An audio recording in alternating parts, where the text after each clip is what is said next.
Представям ви рецептата за тази сладка, сочна и вкусна баница с ябълки. Приготвянето й започва, като 50 грама стафиди се полеят с 2 супени лъжици ром и се оставят настрани да поемат. През това време 3 ябълки се обелват и се настъргват на ренде. Към настърганите ябълки се добавят 50 грама орехи, нарязани на малки парчета, 1 пакетче канела и накиснатите стафиди. Всичко се разбърква добре. Използват се половин пакет кори за баница, като една по една се намазват с олио и се поръсват с захар. Количеството е на вкус, зависи колко сладко желаете да бъде. Широкия край на всяка кора се подрежда от ябълковата плънка и се навива руло.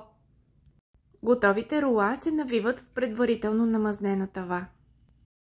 Така подредената баница отгоре се намазва с олио навсякъде и се поръсва обилно с захар. Пече се в предварително загрята на 180-190 градуса фурна за около 40 минути.